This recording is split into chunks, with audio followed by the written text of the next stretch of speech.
Curry crossover, three-pointer, bang!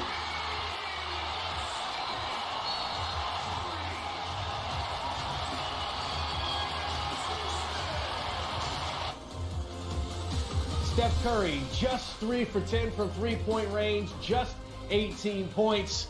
But the three that mattered most for the Golden State Warriors, the proverbial dagger to win Game 1 against the Houston Rockets, 104-100. Chris Miles here with Derek Fisher, Caron Butler. It was a duel between James Harden and Kevin Durant. This one lived up to the billing, but again, it was Steph Curry making that huge shot. Yeah, look, I thought he delivered in a timely fashion, had foul trouble, and was struggling with his opportunities throughout the game only because you had a guy in Kevin Durant that was performing at an amazing clip, which he has been doing that ever since he said, "Do you know my name, Kevin Durant?" Been very efficient, averaging over 40 points per game. But I thought that he stepped up in a moment. Got the switch out that he wanted with Nene Hilaria on him, guarding him, sized him up, got the airspace, cash. Good game. I mean, both teams were a little sloppy at times, but the Warriors have more guys down the stretch that can get a basket when needed. Durant got them to the position where Curry was able to supply the dagger, but Durant's greatness put him in that position for that to be the one. And that's what makes the Warriors really almost impossible to think about beating 4 times. When you have close games, they have multiple big shot makers and creators late in clocks. Yeah, Golden State Warriors finished the game with 20 turnovers. We know that's been their Achilles heel during their run to the finals the last couple of years. They had 8 in the first quarter, so they kind of scaled that back as the game progressed. For the Houston Rockets, they had a lot of opportunities down the stretch, especially with James Harden driving and making some crucial buckets. But when they look back at this game, are they going to look at the back and forth with the referees as part of the reason that they lost this game? You saw Mike D'Antoni, Chris Paul get the technicals with a few minutes left in this one when it was still a close game. It just feels like there was a lot of back and forth with the referees as opposed to Houston taking the onus on their own. Yeah, I mean, it'll be their choice, I think, on how they decide this game was lost. Do you put that power and give that power away to the officials, or do you take it yourself and say that, okay, we got out-rebounded 38-26? Do you say that we could have been better in terms of some breakdowns defensively, that we could have been tighter with the basketball and not had bad turnovers or maybe even poor shot selection at times? Those are all things that the Rockets can control. The only way you win playoff series is to focus on the things that you can't control. And so they have a choice to put the energy into others or to put it into themselves and come back and be better. And the welcoming sign that I seen, after the game was James Harden walking off the court clapping, feeling encouraged, and his guys was like that also because, look, Chris Paul get ejected, and you're spending the majority of the game trying to figure out what constitutes the landing spot on foul shots, or was it a foul? Instead of just putting all that energy in that, just focus on the matter at hand and the mission and winning the game and ultimately winning the series. Let's take a look back at some of those final plays towards the end of the game. And again, it's James Harden trying to create for his team. First, we see the steal here, 103-100. And it was good defense on Harden most of the game. But Fish, is something you and I talked about, right? The idea of, is that a foul or not? Crowding the space of the shooter if he jumps ahead like Harden does here. There's a difference between the defender getting all the way over and getting into that space and the offensive player crossing into that space. What do you see here? Yeah, that's what I see on this play. I do think there were some plays earlier in the game with Klay Thompson, maybe where there was contact and James didn't jump as far forward as he did on that one. But that particular play, I think the official is saying, look, an offensive player can't lunge forward 3 feet because the defender also has the right to contest the shot in some way. And if you jump too far forward as an offensive player, you're now claiming a much larger circle of landing spot compared to going up and shooting a more natural offensive jump shot. Look, I think he's one of the toughest guys to officiate in the association because, one, he's extremely clever and he know how to take advantage of angles, but he also mastered the art of taking the contact, absorbing the contact, and giving you the display of, I don't know, I don't want to call it a flop, but he shows you so much energy after the contacts and stuff like that. So you just got to be clever when you're officiating a guy like James Harden. We're going to continue this discussion on James Harden and those calls after we hear from Mike D'Antoni.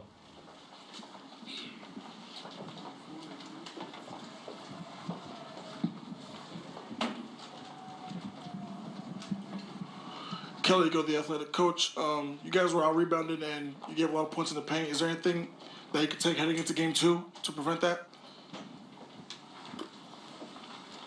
Yeah, I mean, we got to do a little bit better job. We had our chances to win.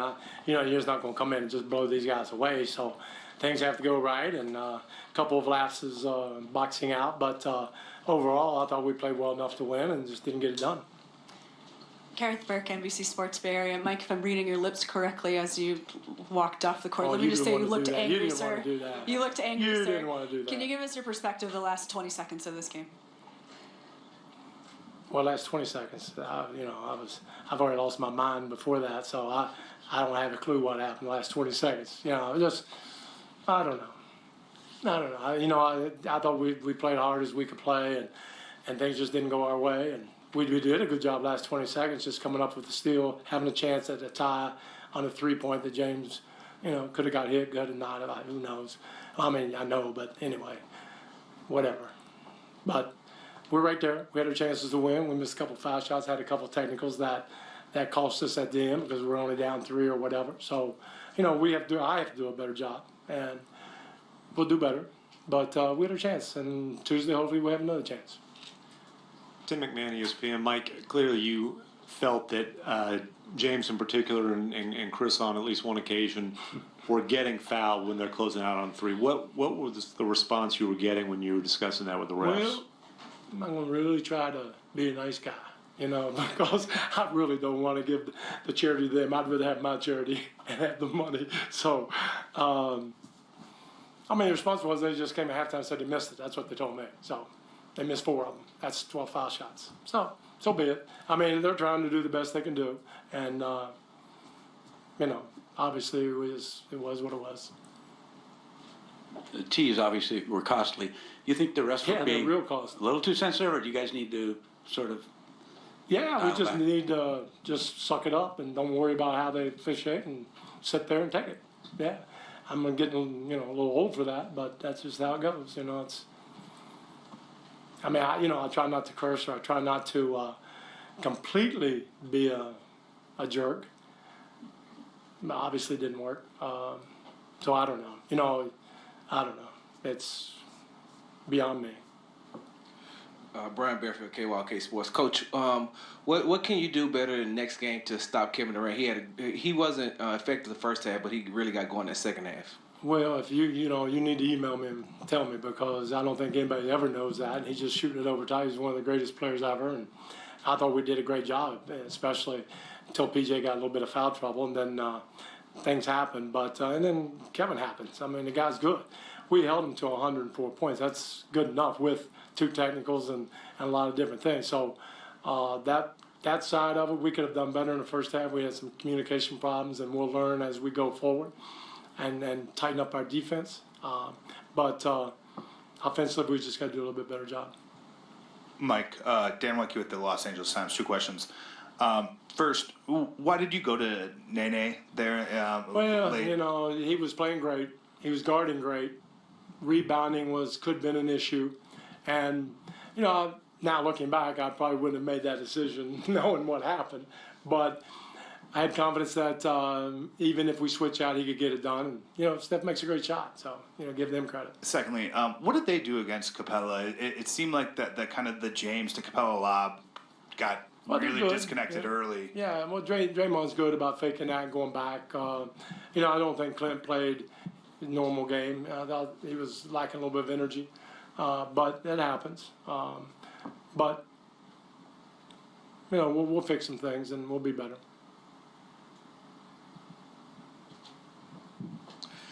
Coach, you're not going to have to go on the injury reserve after Chris ran into you, are you? Maybe that was, no, he got me pretty good though. But You know, I'm just sitting over there, so it doesn't matter if he got me or not, as long as he's okay. Any other questions? Yeah, right here. Mike, Art Spander, the Maven, you had them playing your style of basketball once you got out of the first quarter, so you had to be pleased with that. Yeah.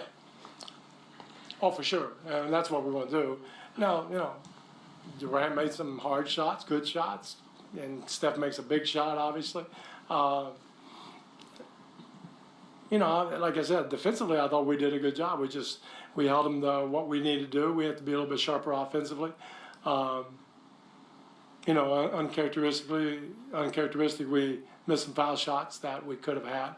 Gave them, you know, like I said, 2 technicals, which we can't on their home floor. You can't. It's hard to make up.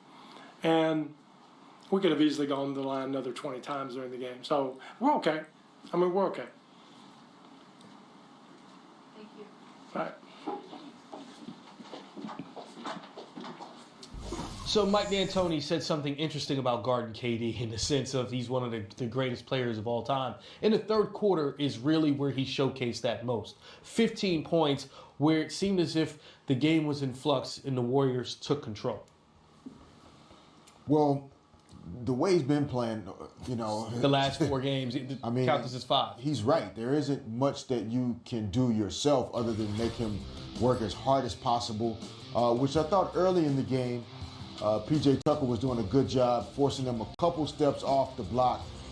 And I think that once PJ Tucker was off of him for a little bit, he had 4 fouls. And House had to cover him, and Shumpert and some other guys.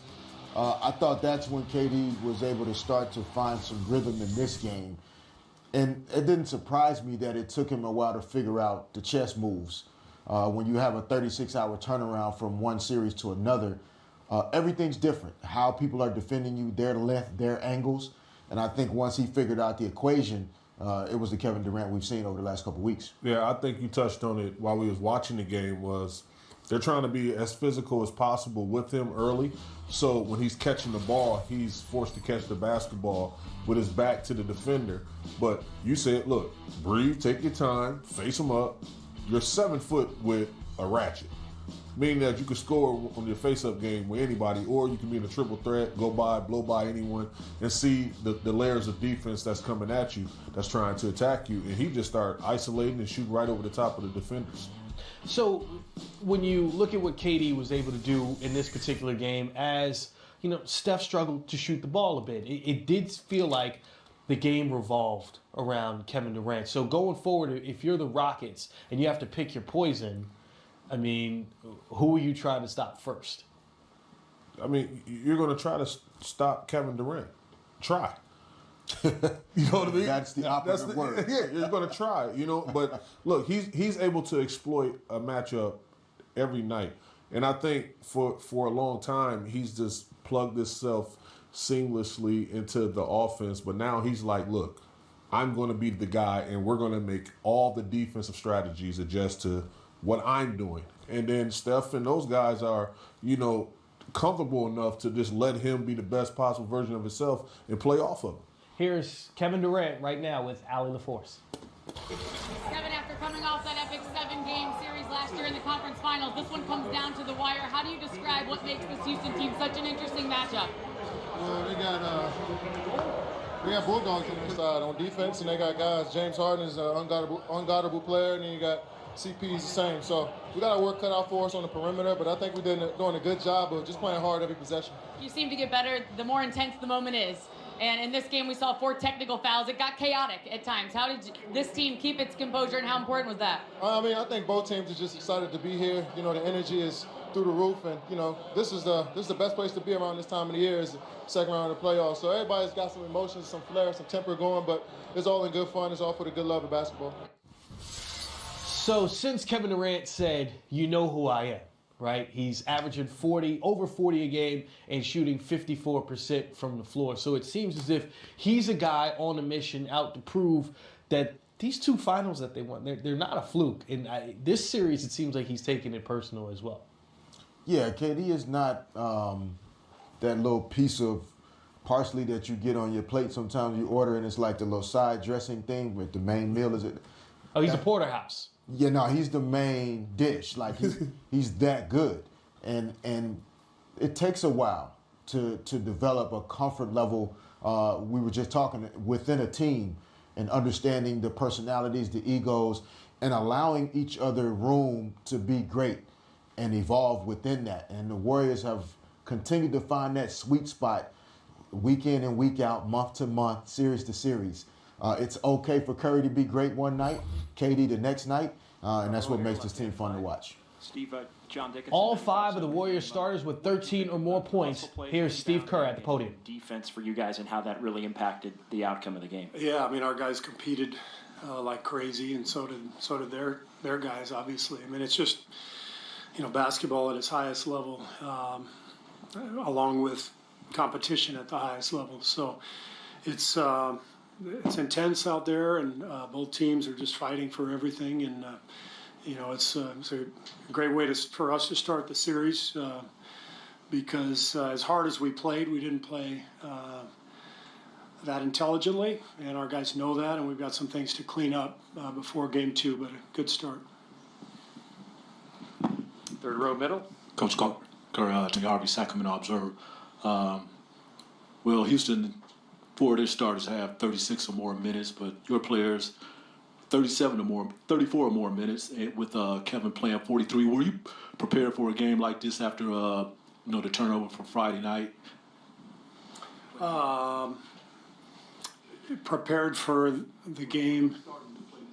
Prepared for our starters to play this many minutes. Yeah, you know, this is it's the playoffs. We try to pace our guys all season, but you know, you get to the playoffs, you got to do what you got to do, and so we, you know, I know we ran Kevin and Clay extra minutes. We gave them, you know, 5-6 minutes more than we usually do, but that's what you got to do. You got to play your best players and see what happens, and they can get rest for the next 48 hours. Steve, Tim Calcom, The Athletic, right over here. When did you know for sure Clay could go? And I guess you didn't have any minutes restriction. If he's playing 40 minutes, was there any sense that, okay, you might have to back off a little? And when did you know you didn't have? So Rick called me last night and said Clay had made improvement yesterday evening, and then he told me he was going to come in and warm up today. And after the warm-up, Rick said he's good to go. I said, is there a minutes restriction? And Rick said, we'll just see how it goes during the game. So obviously Clay did fine, and you know, in terms of the ankle. And I think you guys know just how competitive and how tough he is. He plays through everything. So hopefully he turns out okay, you know, tonight, tomorrow, and is able to continue to heal before the next game. Steve, Joe Morgan, Sporting News. Harden had 35, but he did it on 9 of 28 shooting. Can you just talk about what you saw defensively from you guys on him? Well, I thought our guys did a great job. He's so hard to guard with that step back, with his ability to get to the rim. So you just have to do your best and try not to foul him. He got 14 free throws, but I couldn't be more happy with the effort, the focus. It's a 5-man game when you're guarding James. It's not about, you know, just the one guy who's on him. The other 4 guys have to be in the right spots to help. And I thought our defense was excellent tonight. What hurt our defense was our turnovers. You know, that stretch at the end of the second quarter, we had a 10-point lead. Then we go in at halftime tied because we had 13 turnovers. There's no defense for, you know, transition shots off of turnovers. So that's what we've got to clean up. But, you know, other than that, we made them fight for every open look. Hi, Steve. Janie McCauley from AP. Draymond came up with several timely offensive rebounds. How much did his energy on both ends really kind of set a tone for you guys? Yeah, Draymond was fantastic. You know, that's the last 2 games. You know, that's the guy he is. You know, the emotion, the passion, the competitive desire, the brain. One of the smartest defenders I've ever seen. So Draymond was a huge instrumental part of the win, no doubt. Hey, Steve. Phil Barber, Santa Rosa Press, Democrat. What went into the decision to start Iguodala, and did part of it have to do with changing up Clay's assignments at all because of the ankle? No, the decision to start Andre is just based on playing against Houston. You've got two of the best one-on-one and pick-and-roll players in the world in James and Chris, and Andre is one of the best defenders in the world. So, that's our best lineup. We decided to start it just so we could have Andre out there defensively, and we'll probably do it again next game. Coach Brian Bearfield, KYK Sports, you played with some of the best and against some of the best. Have you ever seen anybody have a great 4-game stretch like Kevin is having? There's this guy named Michael something. Can't remember his last name. But no, Kevin's run these last couple weeks, it's just been off the charts. I've said it a few times this week. I mean, he's the most skilled basketball player on earth. He's one of the most skilled basketball players to ever play the game. There's never been anybody like him. 6'11", handles ball, shoots threes, passes, defends. He's just an unbelievable talent. And I think after we lost Game 2 to the Clippers, I think he just felt like he just had to turn it up and lift us up another level, and that's exactly what he's done. Third row, right-hand side. Steve, Connor Letourneau, San Francisco Chronicle, kind of building off that. The bulk of Durant's points came when it seemed like you guys really needed him in the third and fourth quarters. What can you say at this point about his awareness of giving you guys exactly what you need when you need it? Well, he's been around for a long time, and when you play in the playoffs, the shots get tougher and tougher. Regular season, it's almost two different games, because everybody's prepared for everything. So it's just much harder to get a shot. So Kevin can get his own shot anytime he wants. It's what makes him so impossible to guard. So he understands what we need from him, and he's been delivering, game after game. Stand back left-hand side.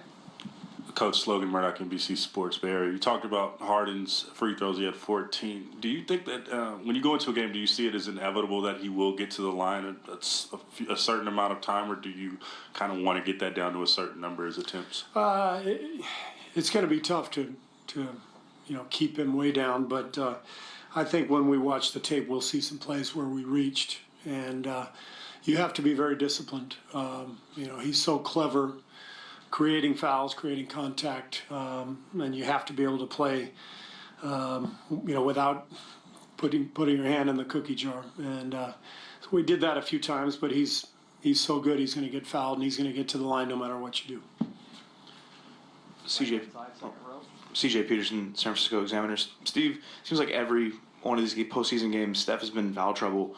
For one, how hard does that make your job as a coach as far as your rotations go? And two, how do you fix that problem and kind of, get him out of that habit of, reaching and getting those fouls? Well, when we were in L.A. and he picked up his fourth foul, I asked him, I said, Steph, where's your mom? And he pointed up about 10 rows behind the bench. And I looked up and made eye contact with Sonia, and I said, tell him not to foul anymore. So if his mom can't get through to him, I'm definitely not going to get through to him. So I'm going to maybe try Dell this time. Try Dad. Front row center. Steve, Mark Medina, Bay Area News Group. What was it like just handling a game where there's the constant stoppage of play with calls and, both teams are disputing the nature of them? It didn't seem any different to me than any other game. I mean, it's high level competitive stuff. You just keep going no matter what happens. And I didn't think it was. I didn't think of any stoppages in play. I just think that's how the game goes. Last one, right-hand side, about 6th row back. Colin Ward-Henninger, CBS Sports. You talked about the familiarity between these two teams. It seemed like, at least in the first half, the game was a little choppy, a little hard to get going on both sides. Did you see that, and do you think that the familiarity had anything to do with it? Yeah, we've faced these guys 3 of the last 4 years in the playoffs. Obviously, last year, a 7-game series, 4 more regular season games. So both teams know each other well. So it's going to be tough to surprise anybody with the strategy. It's all about execution, and for us, that's got to start with taking better care of the ball in Game 2. Thanks, everybody. Thank you. For any of those of you guys referencing our medical staff. Well, you heard Steve Kerr say it. We made them fight for every open look. James Harden, 9 for 28 from the field for his 35 points. We're looking to hear from him and the Houston Rockets and the Golden State Warriors next on Game Time Live.